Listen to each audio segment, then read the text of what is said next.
So welcome to our webinar today, the 2024 election, How Not to Step in It. I'm Brian Francis, and I have a company called Lumen Strategies. We work to empower chambers of commerce to be the voice for business in their community through advocacy consulting services and our advocacy framework program. There's lots of ways that we can help chambers who want to move forward and really be the voice for business and get involved in public policy. I'm joined today by my team members, Sarah Principe, who's our advocacy strategist, and Brittany Burton, our online learning strategist. And I've introduced myself. I'm Brian Francis. So let's dive into it. And the very first thing I want to talk about is something that if you've been on one of our webinars before, if you're one of our clients, you hear us talk about all the time. And that is, we believe that chambers should focus on policy, not politics. And the way that we define that, politics is about people and power, and quite frankly, elections. Elections are very much politics.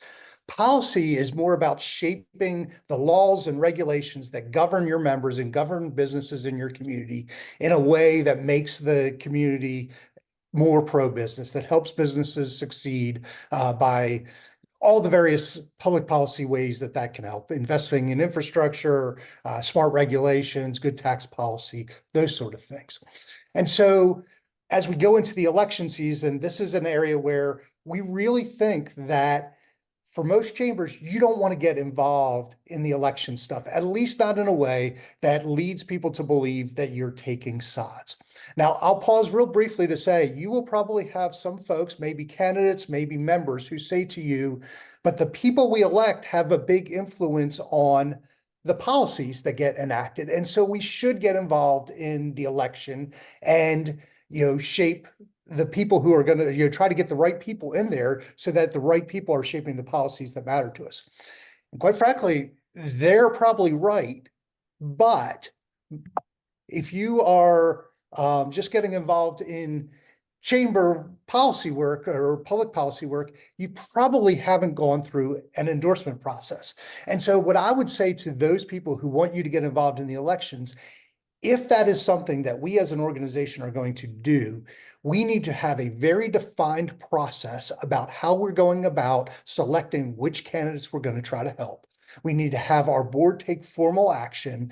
We need to be very clear and very transparent. And quite frankly, I would say if you are going to go down that route, you should probably go all the way. You should form a political action committee that you're raising money for and giving money to candidates and putting out endorsement sheets and running ads for the candidates and really working hard to get those people elected.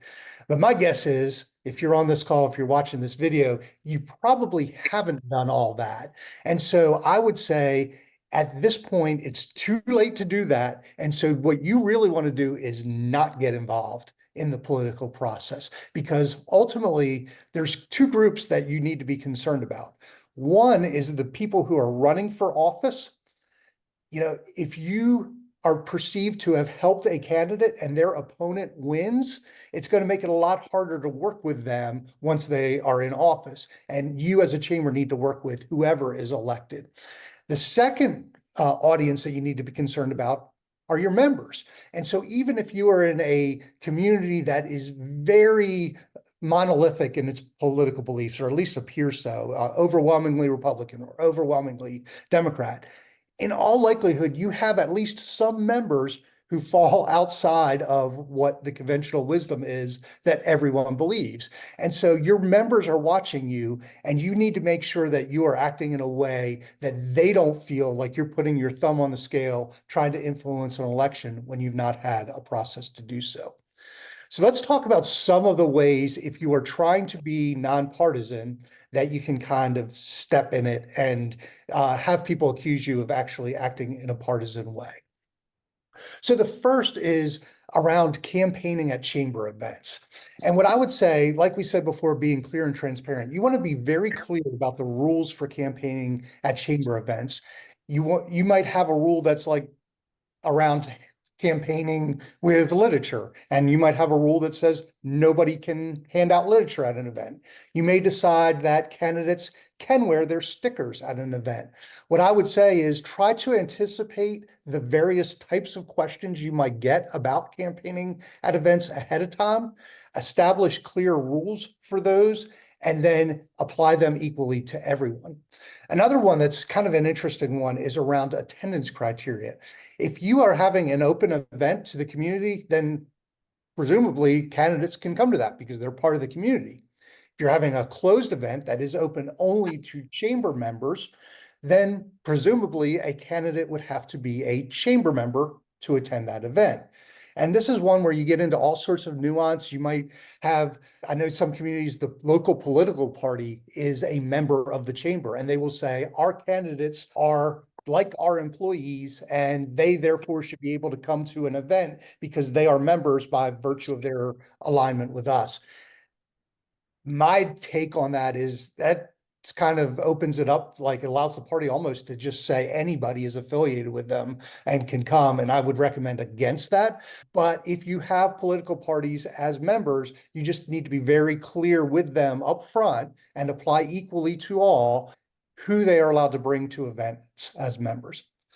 I would also recommend one way to prevent all of your events for the next 45 days from becoming political events is to actually set aside an event to say, this is going to be the opportunity for candidates to meet our members. We're going to have a candidate meet and greet where you all, as those running for office, can come meet our members, mingle, talk to people, hand out your literature, do your campaigning.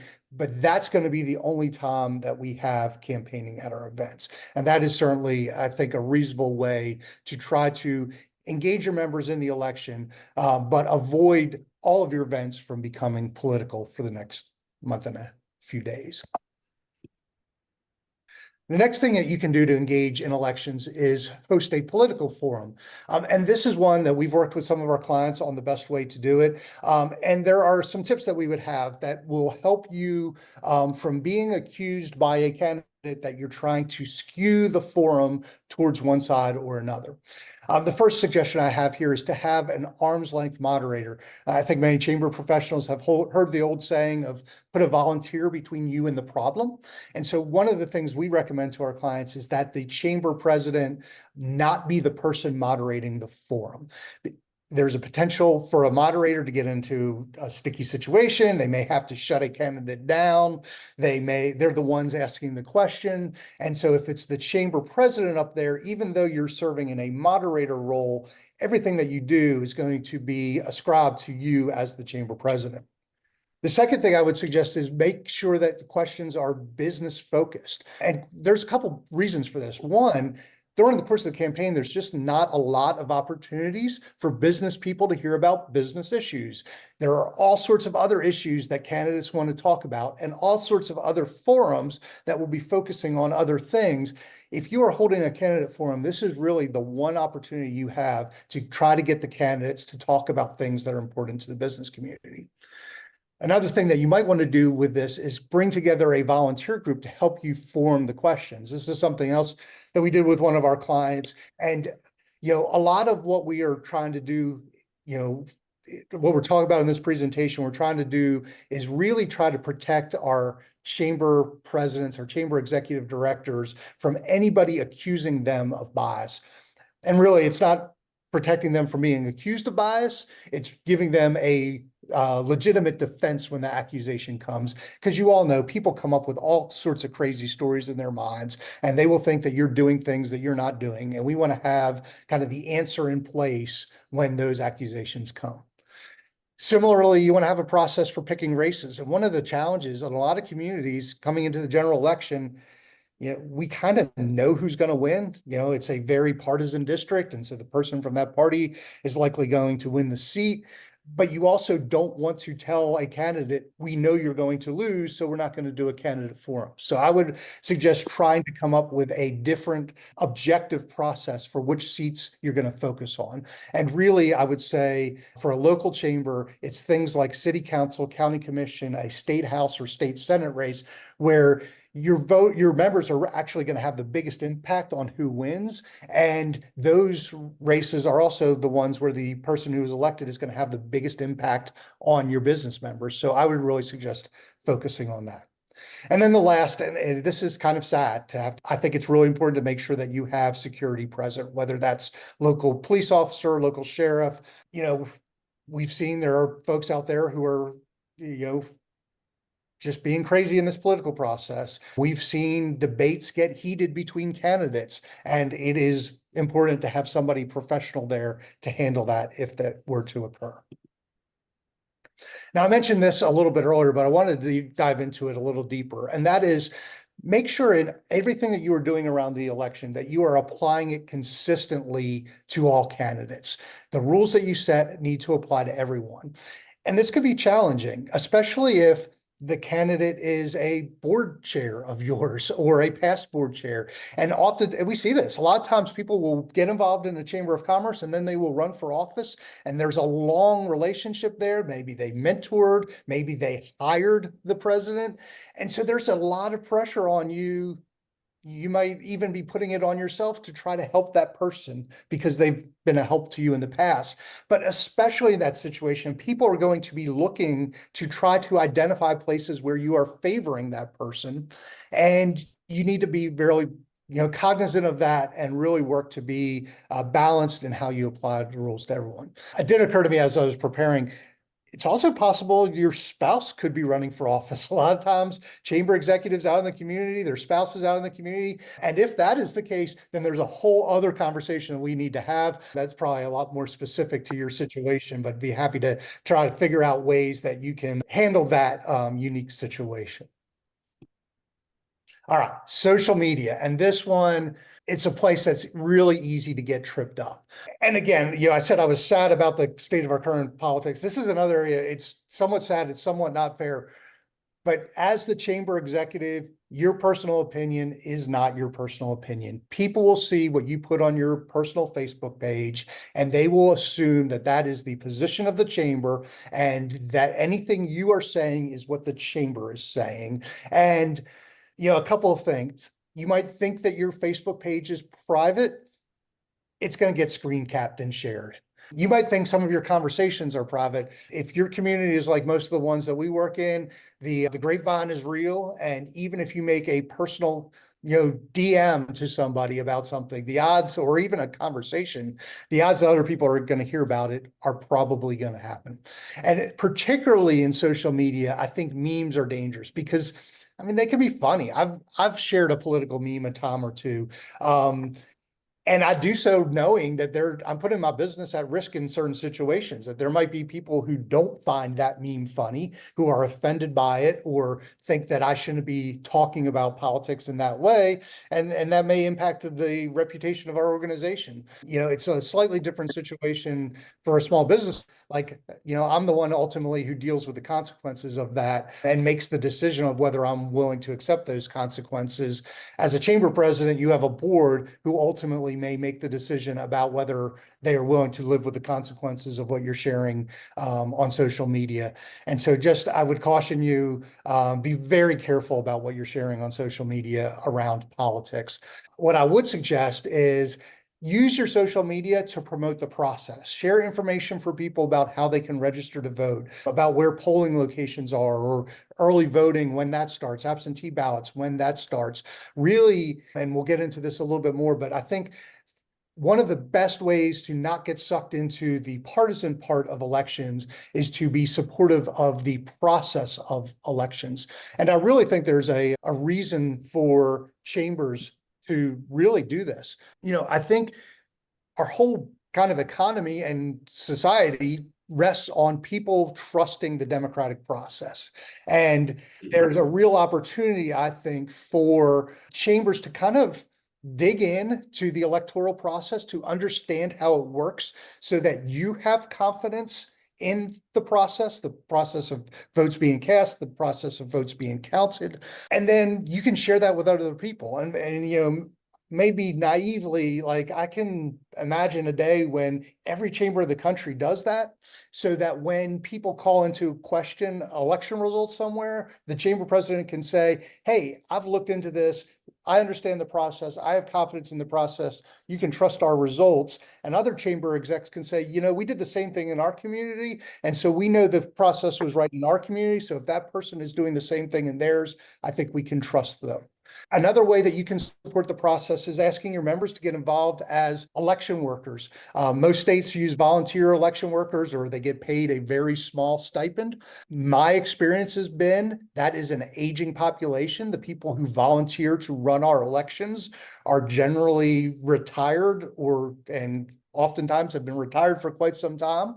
And so that creates a risk for us in the future of not having people to run the elections. I think encouraging your members to get involved in doing that, and then also then seeing the process firsthand will help with having faith in that. And so ultimately, I think, going into the election, this is probably the most important thing that you can do. And as I said, it allows you to divert people's attention from the partisan aspect to the election voting prospect.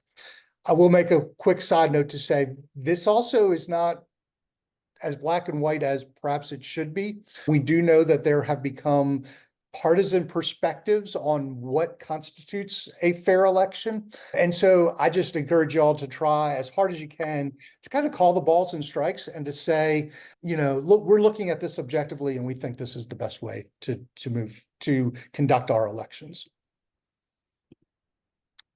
And finally, don't be pressured. There are going to be people who want you to do things that really your chamber should not do. You don't have to allow candidates at your events. You don't have to partner on others' events. I was talking to a client recently, and there was an organization that wanted to endorse a candidate. And, it's a candidate, like I said earlier, there's some districts where you just kind of know who's going to win. We kind of know this person's going to win. And it could be very easy for the chamber to get involved with this other organization. The organization was looking for the chamber's help in finding a venue to announce their endorsement. But what we talked about with our client is, this is one of those situations where you have members who aren't going to support that candidate, even if that candidate's going to win. And would you do the same thing for other candidates? And if not, your members are going to look at you and say, why are you getting involved in supporting one candidate, but not the other? And that's where the risk lies. And so we said to them, look, that other organization may be perfectly fine endorsing candidates, probably has a process for doing so.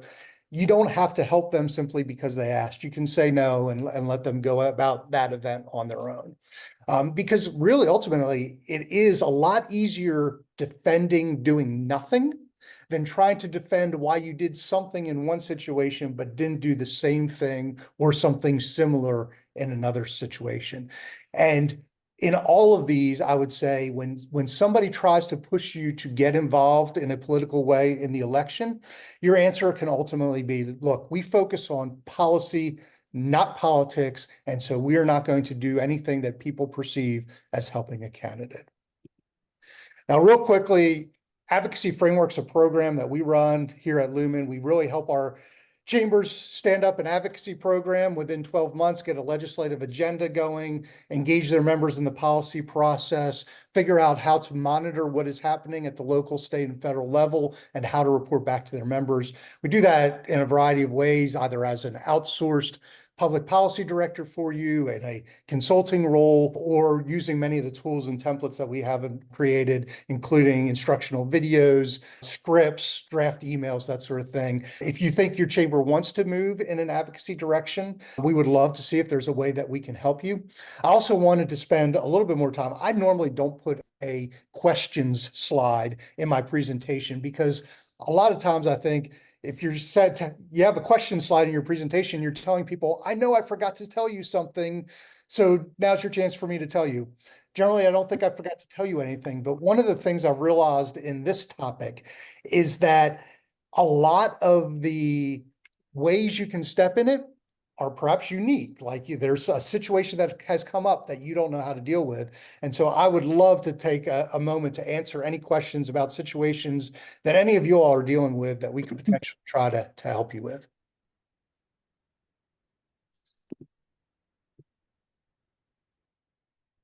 And if you have any questions, feel free to just unmute and go ahead or put them in the chat. So this is Deb Rose from the Blackstone Chamber of Commerce. We do have a board member who is on town council, and very much involved in politics and posts stuff on his own personal page. Would you say that that's probably not a good idea if he's vice president of the board? Hmm. Yeah, so that's an interesting one. I would say the challenge there, or the question perhaps, is should you have an elected official in a leadership role on your board? Because He was not on town council when he joined the yeah. board. Yeah. So yeah, so backing up to kind of that foundational question, we do talk with a lot of chambers about having a policy that if a board member gets elected to office, or if an advocacy council member gets elected to office, that they step aside from that role. Because obviously once they kind of have dual allegiance, right? They have the allegiance to their getting elected, and they have the allegiance to the organization, and those may not always coincide. And so it does create difficulties like the one that you have suggested. I think what I would do, and it depends kind of on relationships now, but if you have a good enough relationship with that person, I think you could suggest to them that, hey, I need you to either not be commenting on these political issues because it is reflecting on the chamber and people are presuming what you are saying is the position of the chamber. And I think you can say, I recognize, given that you're an elected official, that could be difficult. The other option I would say is, if you want to continue doing that, would you consider stepping aside from the board, because the dual roles that you're in are somewhat in conflict at times. I mean, he has been extremely helpful to the chamber, especially when it comes to fundraising. Mm. And he gets involved with a lot of the community events. He's not somebody that we want to really lose from the board because of his involvement. Yeah. I think another alternative there would to say, we're okay with you remaining on the board, but we think maybe you should step aside from a leadership position. Particularly if you're in a chamber where the vice chair is going to step up and be your chair in the future, it becomes a little bit even more complicated. And then the other possibility there would be to say, as we consider policy issues, perhaps particularly if it's something before city council or town council, that you would recuse yourself from voting on those or participating in those discussions. But to your point, we want people who are active in the chamber to be in elected office. It's just there kind of needs to be a little bit of a separation, I think, when they get into elected office, between their role. Kind of, quite frankly, they have two voting roles, and they may not always coincide. Thank you. Welcome. I'll share another story that's very kind of similar to that, and how we handled it. We have a client, and the chair of the county commission for that client's community lost their primary, and so will be rolling off the board, has quite frankly taken a lot of flack. And so there are people who are supportive of those positions who wanted to basically say thank you, including the chamber. And so the chamber is going to do a resolution basically acknowledging all the great work that chair has done. But keep in mind, they lost their primary. And so they are going to be replaced by people who probably would not be happy about the person being recognized. And so the way we decided to handle that was, we're still going to do the resolution. We're going to recognize the great work that he did, but we're going to present that resolution after the election, so that people can't say that we were somehow trying to influence the election by putting forward the resolution. And I'll say, and Deb, this is also applicable to your question. There's not always easy answers to some of these. Some of these, it's just kind of pick the one that is the best, even if it's not perfect, but do the best you can to navigate the political space. Thanks. And I think he tries to recluse himself from some of the votes. Yeah. So that's, but he is his opinions are very much known in the community. Yeah. Yeah. So there was a question from Reagan in our chat. Do you recommend outlining that in the bylaws? And I assume that's the idea of you stepping aside once being elected. I do think that's a good idea as a criteria for your office, well, you could potentially say that, and this would be a conversation now, I'm not necessarily recommending it, but you could say that every that the mayor or the chair of your county commissioners is a ex officio member of your board. So doesn't have voting rights, but can come to your board meetings if you want to try to foster that connection. Just one way to handle it. The other thing, and I kind of hit on this during the presentation, with a lot of these things, they are a lot easier to deal with before you have a specific case. And so Deb, obviously has the challenge of, if we say elected officials can't be on the board, we have one who is, so everybody kind of assumes we're talking about him. If you are in a position and you are a chamber where you do not have elected officials on the board currently, now's a great time to put in place that rule because nobody feels like they're being targeted. Any other questions for us today? No, that was great, Brian. Well, thank you. So I'm Sandy Price in South Carolina here, but we're currently working with Brian and his team and building our advocacy program, and it is very highly recommended and awesome. And he has taught, I've learned more about it this year than I ever wanted to know, but we're sorry about that, Sandy. We're very excited about doing our first, agenda for the next 2025. And so excellent. He's answered a lot of questions for us and helped us get straight. So well, thank you. And thank you, Reagan. I see in the chat you seconding Sandy. Reagan is also a client of ours. So appreciate those kind words. For those of you not currently working with us, we'd love to have a conversation. If you're interested, I've got all my contact information there. We try to do these webinars once a month and try to hit topics that would be impactful for chamber executives. So please watch your email, watch our social media. We'd love to have you back in the future. And if you are in the path of the hurricane, I just ask that you be safe and hopefully have a great weekend, even if it's going to be rainy. So thank you again for joining us today, and hopefully we'll talk to you again soon.